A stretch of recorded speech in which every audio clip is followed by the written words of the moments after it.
Coach. Good. How are you?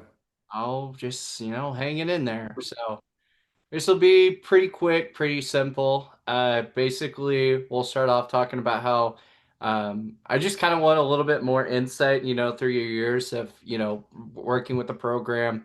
And then we'll kind of hit on the last little bit of uh, how y'all seasons went this year and then kind of what's transitioning and what you're kind of looking at doing, throughout the rest. So the first question here is, I know you've been the only coach here at Thunder Basin. What has that kind of meant to you?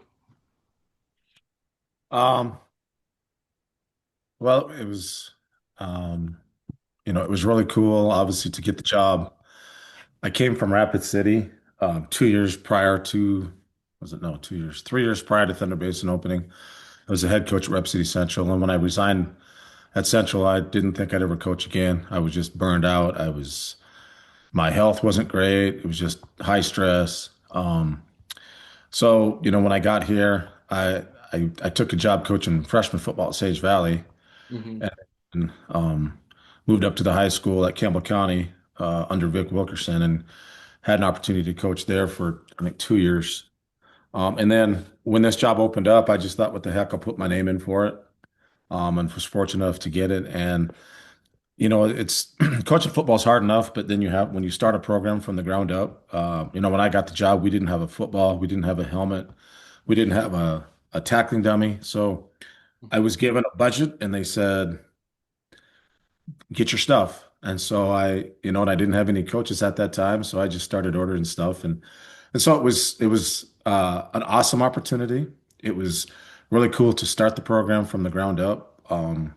And these last years have been it's been amazing. We've had some great kids, some great football teams, worked with some great coaches, and I've had three ADs in that time, and I'm happy to have worked for those three guys, and it's just been a really cool opportunity.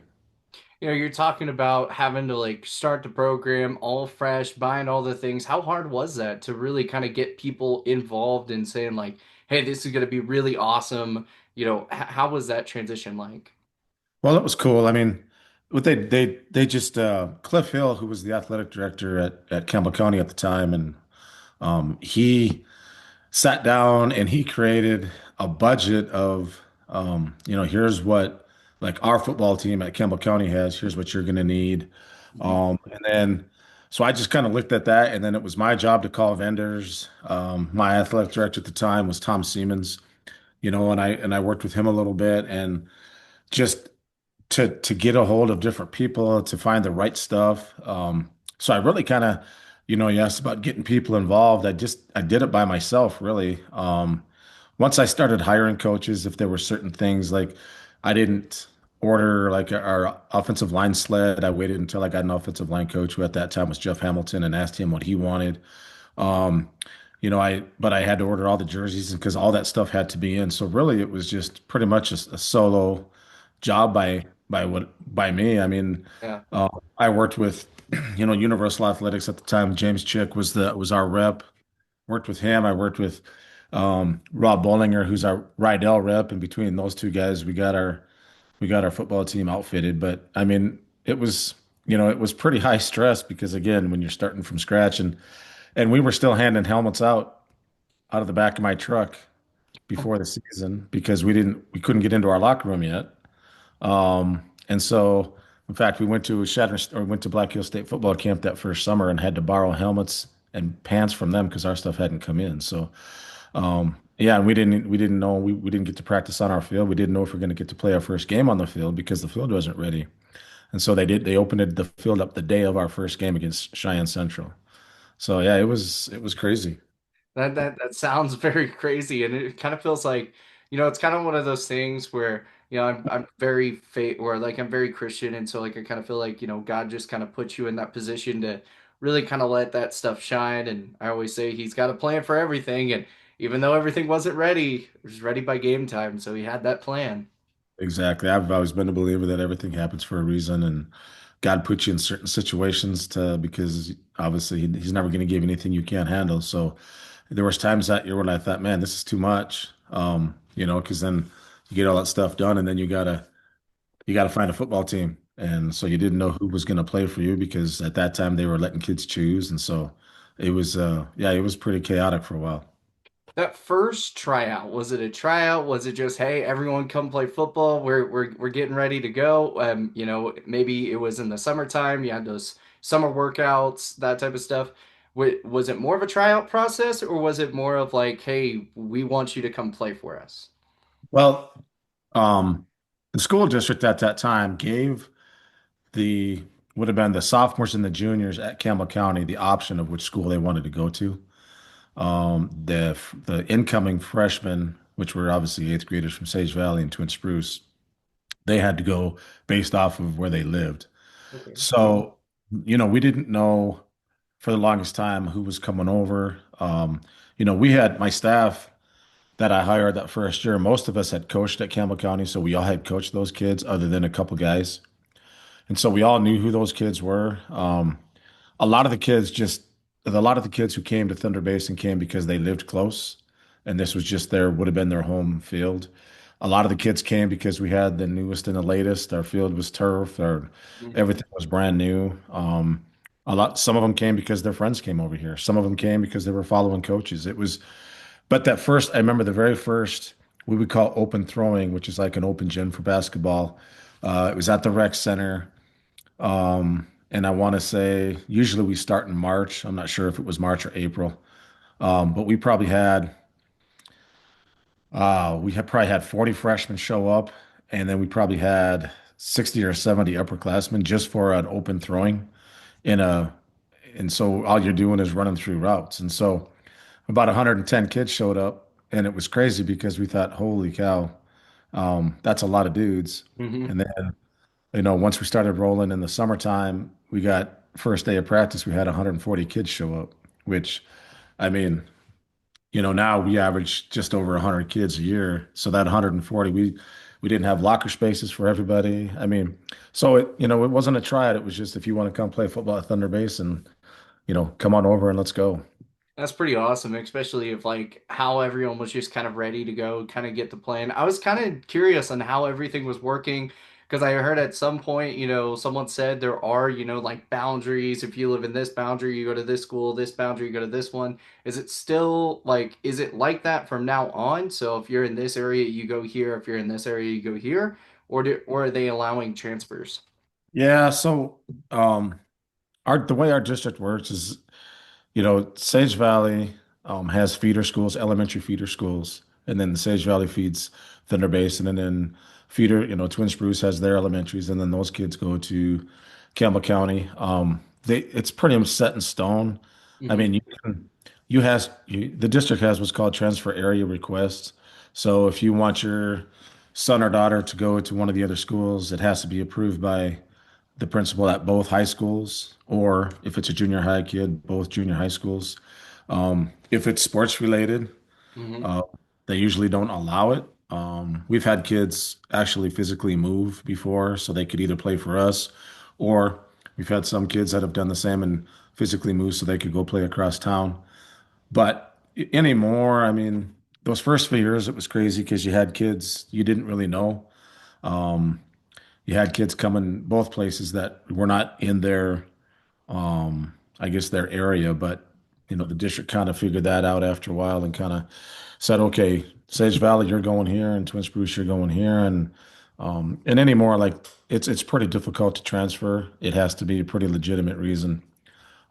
So, but yeah, so pretty much everybody who goes to Sage Valley, we get, other than, like I said, there's a few kids from both schools every year that kind of put in their request and they come to either our school or their school.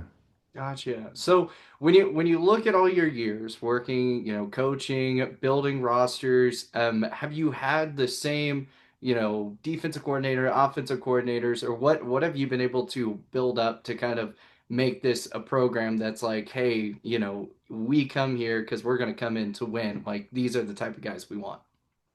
Well, my initial coaching staff, I was so coaching as a head coach. My first job was Hot Springs, South Dakota, then Rapid City, South Dakota. I was an offensive coordinator. I head coach slash OC at both those places.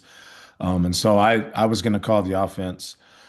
Jason Gill and I, who is still my defensive coordinator, he and I played college football together at Black Hills State back in the late 80s and early 90s. And we didn't keep close contact, but when I was at Rep City Central, his team, he coached girls basketball at that time. They'd come over, and so we'd talk and sit and talk football or whatever for a little bit. So I knew Jason was coaching over here, and every once in a while I'd shoot him a text or an email and kind of talk back and forth.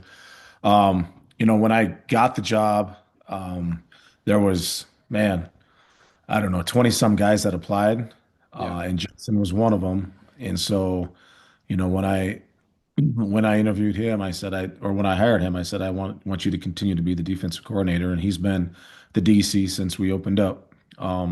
There's only one other guy, Mike Daniel, actually the head principal at Thunder Basin. Mhm. He and I and Jason are the only three, I guess, guys that started the program. Zach Meyer, quarterback coach, came in year two.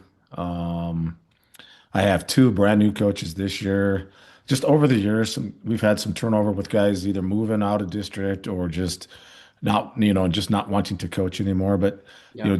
my coach is the D line and Jason, he just coaches the defense and then me with the offense. So us three have been the mainstays throughout what is it, 9 years that we've been open.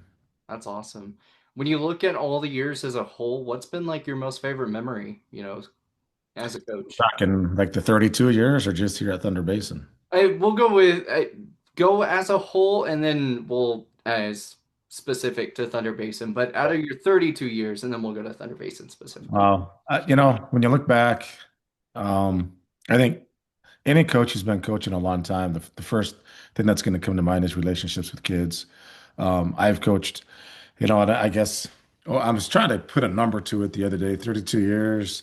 When I was coaching at the smaller schools, you might have had 50 kids out for football, but it's over 1,000 athletes, and just the number of kids that affected my life just with just the things that they did for me and for our football programs, and then hopefully what I was able to do for them as far as they were moving on and becoming men of character and husbands and fathers. But so that's the probably the most thing that sticks out is just the different kids. And I sit and rack my brain and just think about the amazing kids I've coached. I've got to coach all three of my sons, which for those dads who get to coach their kids, it's probably the hardest thing, but it's the most rewarding thing you'll ever do, because you have to find that fine line between being a dad and a coach, and so that's hard. But I've had the opportunity to coach in 7 state championship games. Unfortunately, we never won one. I was an assistant for 3 and a head coach for 4.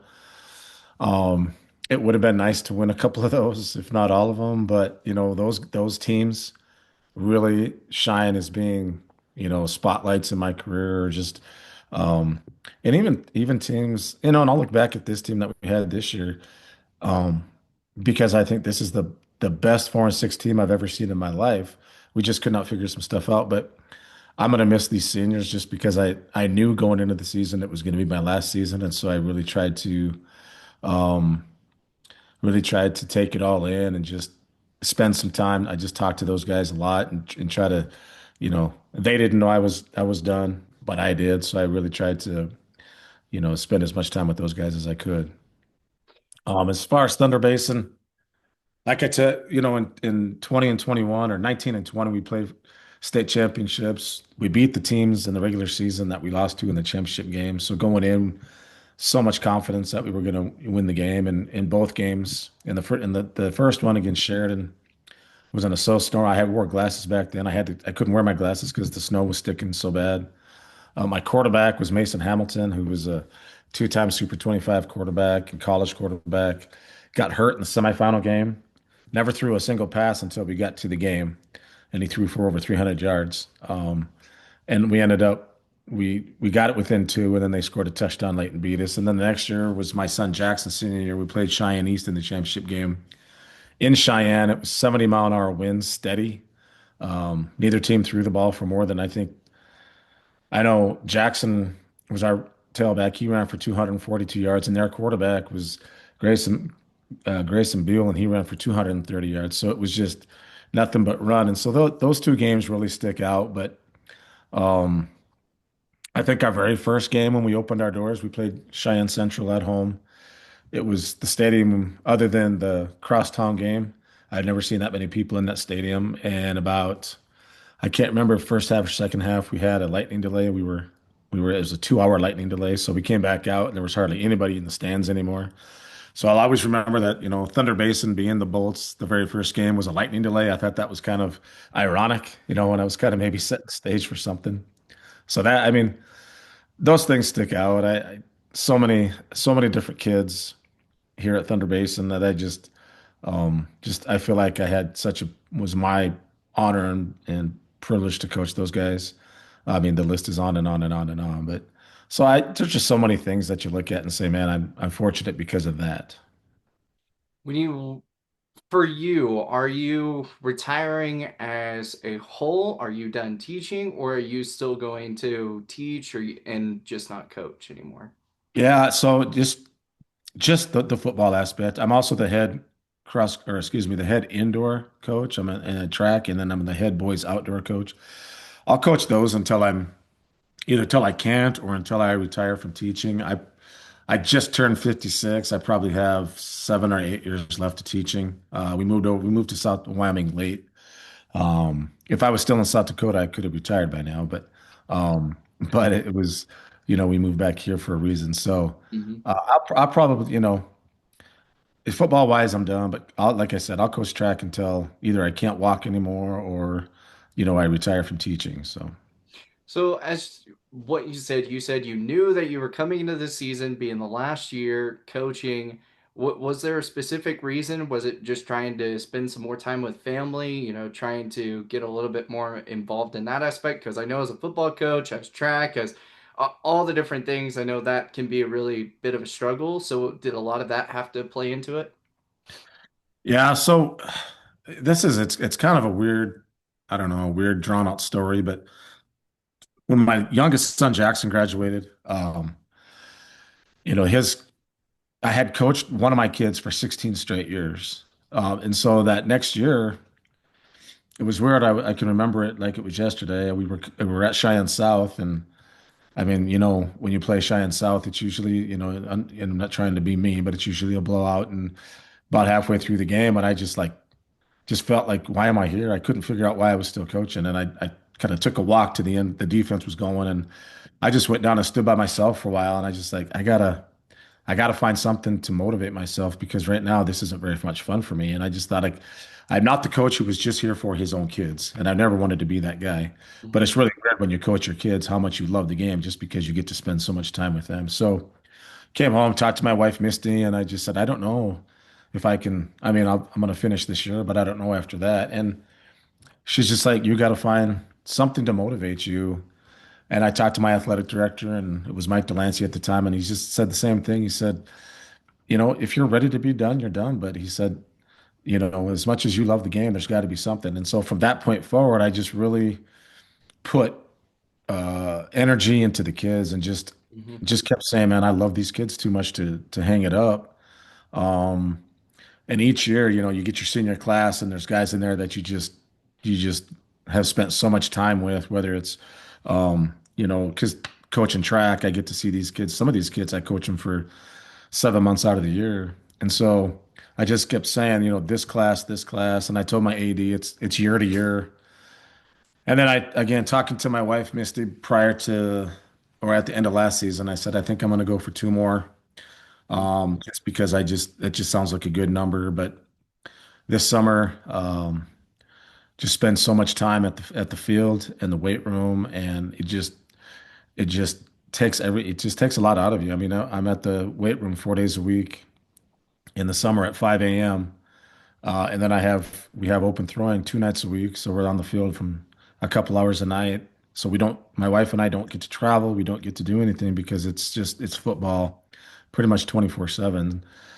We had our first grandbaby last year, and we're going to have another one coming up. I'll have one son in Alabama, one son in Salt Lake City, and one son here in Rapid City. So we just, going into the season, I just said, I want to see Hadley and Garrett and Tavin and and Blake and all these seniors through. But I just told her that it's just time, and she's like, yeah, I understand. So about 2 or 3 games in the season, I told Jason, my D coordinator, and then after that week, I sat all the coaches down and just said, "Hey, this is it for me." And I never told the kids because I didn't want it to be about me.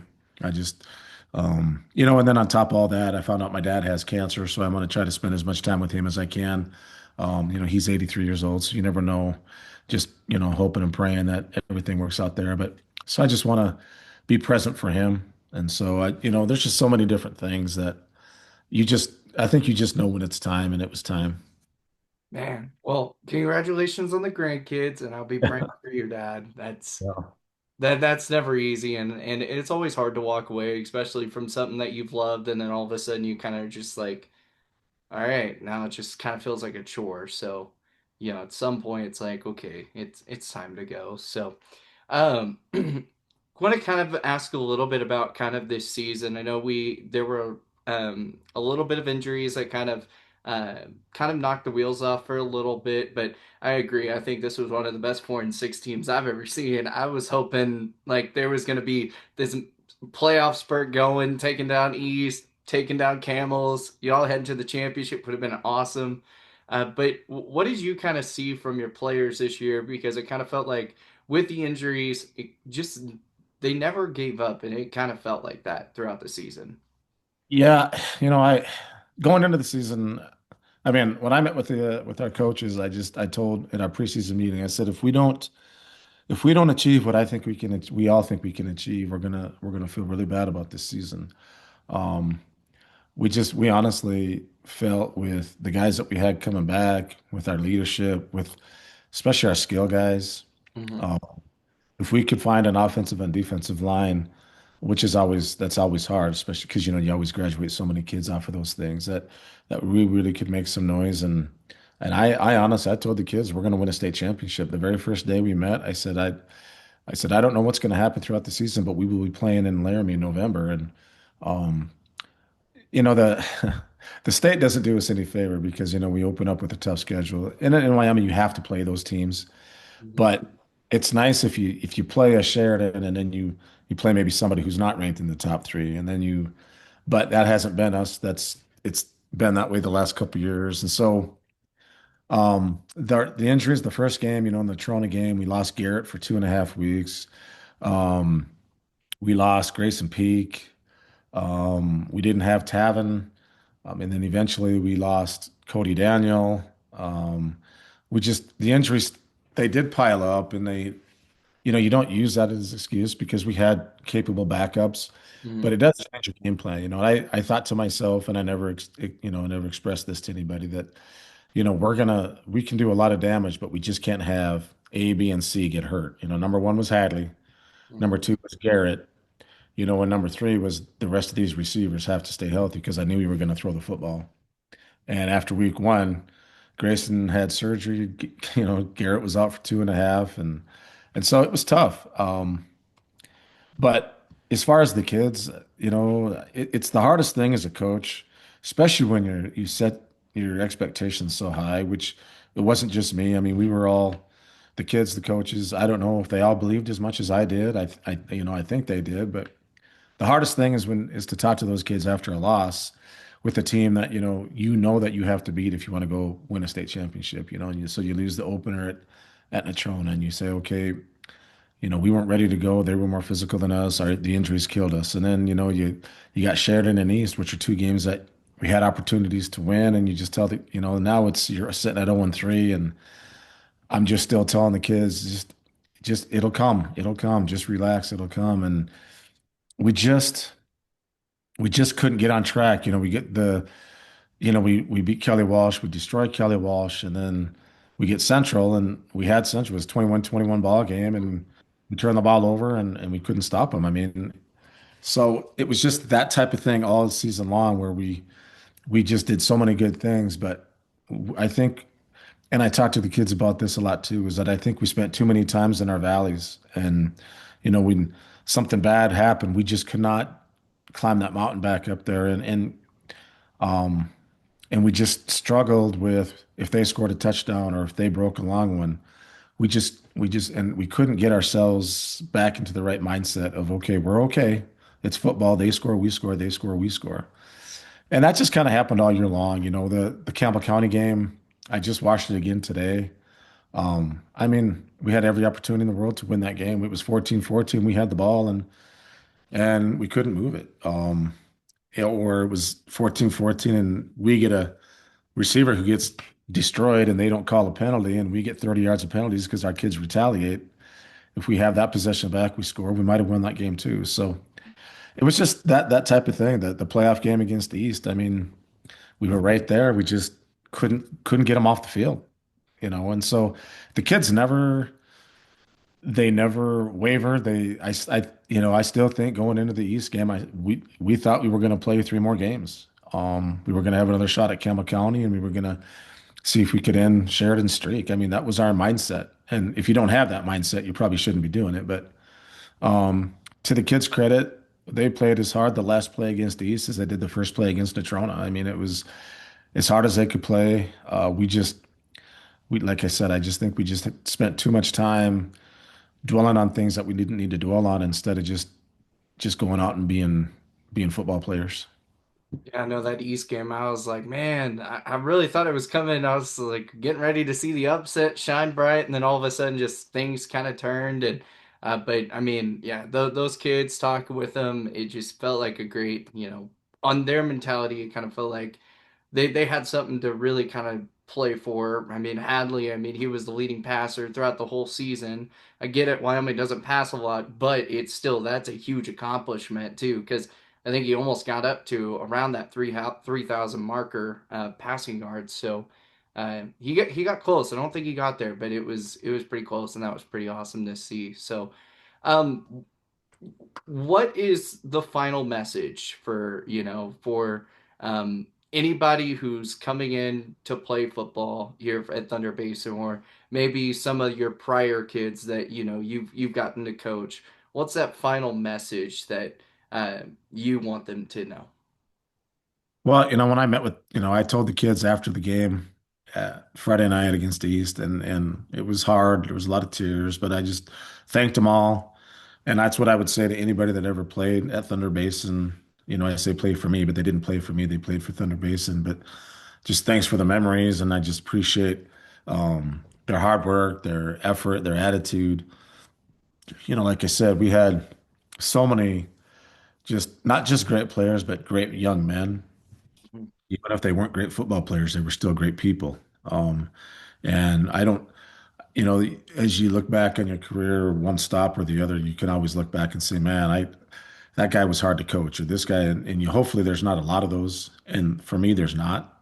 Um, I was, I always tell the people in Rapid City or South Dakota that the difference between what I get to coach here and what I used to coach is that these kids are blue collar. They go to work every day. They just have a different mentality, and our kids did. I mean, they show up in the weight room in the summer. They show up every day for practice, ready to go. So, I guess my message to anybody who ever played for me is I just appreciate them. We use the word love in football a lot, and when I tell the kids, I know it's weird to say that I love you guys, but I do because it's the amount of effort and time and commitment that you gave to our program. Those kids that are still in the program are gonna be here someday. It's just Thunder Basin is a great place. I mean, my son graduated from here. He loved it. You you don't hear a lot of kids, coaching three different sports. You don't hear very many times the kids say, "Man, I don't enjoy school." The teachers care, the administration cares for kids. I think we have outstanding coaches. I guess and I don't know who's going to take my spot, but I know that they're going to hire somebody that's going to be a positive influence on their lives, and so I would just tell those kids to keep working for the prize, and um, you know the hardest thing or the worst thing for me is that we couldn't hang a banner in the gym.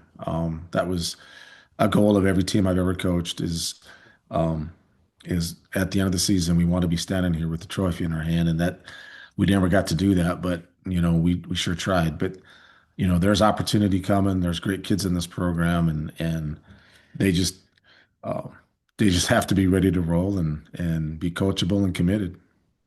So last question here. Years later, after, players have gone through college, maybe gone through high school, sometimes players are asked, what is one of the biggest life lessons that you learned from your high school coach? What do you want that to be?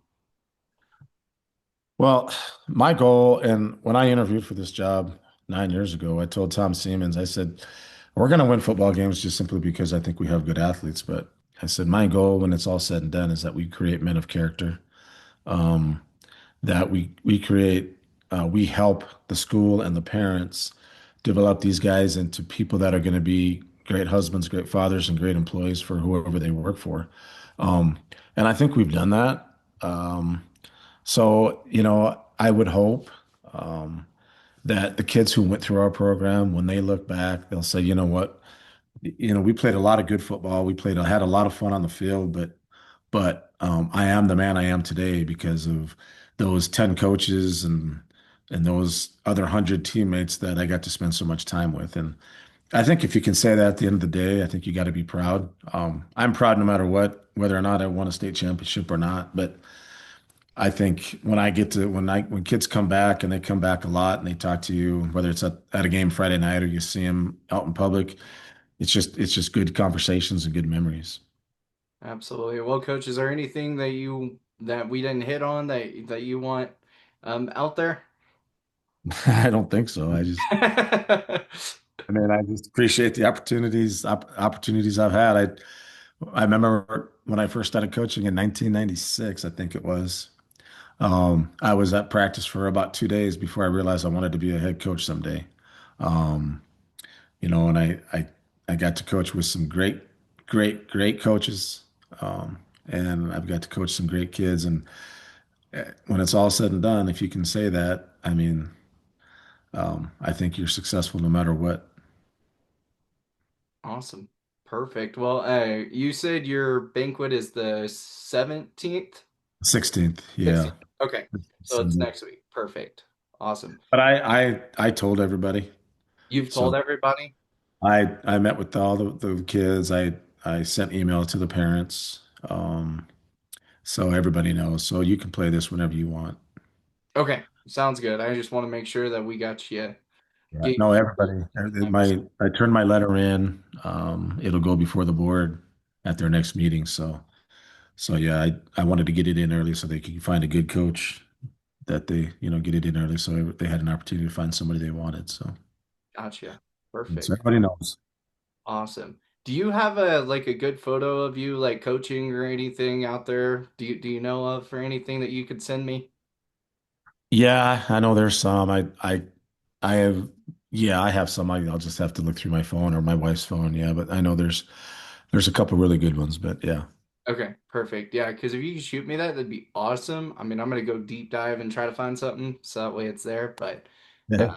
yeah. Well, I appreciate the opportunity for allowing me to interview you, and it was, I know I wasn't here that long, but it was really fun getting to know you, and can't wait to see what you do on the track side of things. And I'm glad you get to go on vacations now. That's gonna be the big thing. That is time. It's amazing. Just to have time to do stuff is going to be like, I don't know what to do with that. Under- Yeah, but thank you for the support that you gave. The Pizza Ranch thing is cool for the kids. I think they enjoy that, and I think that it was important to do those things because it allows these kids to have some spotlight on them other than just somebody underneath a helmet. So I appreciate that. 100%. Yeah, we're gonna try and do track two, and so you'll probably hear from me again. But yeah, so we're working on a lot of different things. We might have a show every single day. Who knows? But yeah, so Sounds once good, again, man. so I appreciate it, but I won't keep you much longer. So I just appreciate your time. All right, appreciate it. Thanks, Chase.